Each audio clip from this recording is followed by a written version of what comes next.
Bei so einer Quiche kann man ja seiner Fantasie freien Lauf lassen, Leute. Da kann man alles hineinfüllen, was man will. Ob vegetarisch oder eben nicht, ne? Aber das ist echt was einfach Herrliches, ne? Ich habe da eiskalte Butter aus dem Kühlschrank. Da knete ich schon mal mein Mehl rein und auch noch ein Prisele Salz und ein Ei, ne? Und das muss auch ganz schnell gehen, Leute. Dürfen wir gar nicht viel quatschen, weil das muss nämlich dann auch gleich wieder in den Kühlschrank, ne? Ihr könnt natürlich auch gerne eine Küchenmaschine nehmen, aber die braucht ihr nicht unbedingt. Ihr müsst euch eben nur beeilen, ne, dass die Butter nicht zu warm wird. Jetzt drücke ich so ein bisschen Blatt, ne? Und dann brauche ich mal schnell noch meine Frischhaltefolie. Und dann tun wir das die Eiwickel und dann kühlstellen. Einen frischen Spargel habe ich mal gestern schon gekauft und damit der im Kühlschrank auch knackig bleibt, habe ich den in so ein feuchtes Geschirrtuch gelegt. Und jetzt, jetzt ist er weggeflogen. Warte mal. Ach Mensch, jetzt fängt der Herd auch noch an zu piepsen und kaputt ist er. Bist du ruhig, sitz aus. Mensch, und jetzt tun wir uns den Spargel schälen mit dem Sparschäler. Super, jetzt habe ich mich auch noch geschnitten. Aua. Ach, Joanna, wieder echt typisch. Und jetzt schneiden wir uns noch die holzigen Enden ein bisschen weg und schneiden den Spargel in 2 bis 3 cm große Stückchen. In der Zwischenzeit mache ich mir schon mal hier hinten das Wasser heiß, ne? Und da kommt zum Spargelkochen ja sowieso immer auch ein bisschen Butter mit rein und ein bisschen Zucker.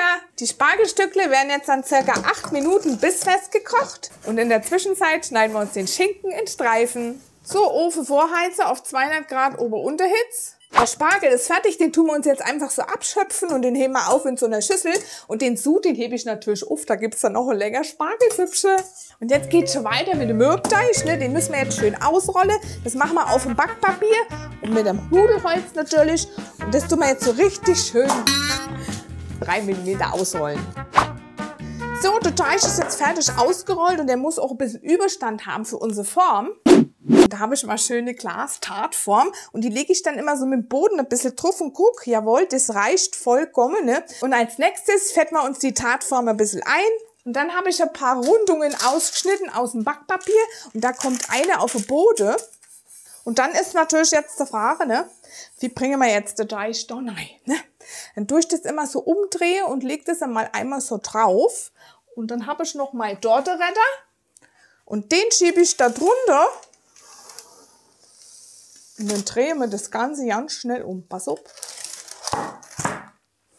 Vorsichtig abziehen. Können wir das dann so richtig schön reinlegen. Vorsichtig ein bisschen anheben, dass es nicht so reißt. Und dann tun wir das da oben rum so ein bisschen abschneiden. Ein bisschen Verschnitt hat man halt immer, aber das ist gar nicht schlimm, gell? So, einmalig hier so. Und jetzt haben wir das hier so am Rand schön platziert alles. Und jetzt kommt nämlich der Tricks, ne? Jetzt haben wir den Ofen ja vorgeheizt und jetzt wird es nämlich blind gebacken. Und dazu brauchen wir noch einmal Backpapier. Das legen wir jetzt hier drauf, weil das muss nämlich ein bisschen vorbacken werden, das Ganze, ne? Damit der Boden nicht hochkommt. Schütten wir da ein paar Erbschen rein oder Bohnen, irgendwas Trockenes halt. Das ist lustig. Und dann geht's schon ab in den Ofen.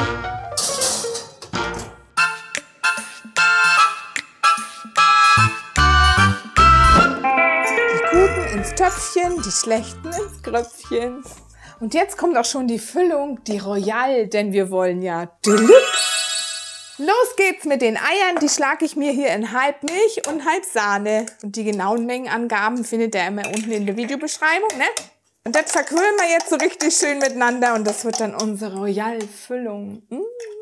Dann kommt noch ein bisschen Pfeffer mit rein und nicht zu knapp, ne? Ein bisschen Salz und verrühre.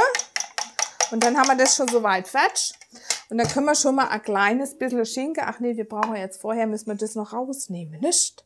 Das Backpapier muss noch raus. Moment. Und dann tun wir schon ein bisschen ein Schinken unten platzieren. Und schichten das dann so schön mit Spargel. Und dann gibt es ein richtig tolles Bild. Und jetzt füllen wir unser Royal oben rein.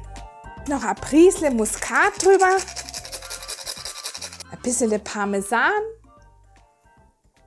Und jetzt geht's noch mal ab in den Ofen.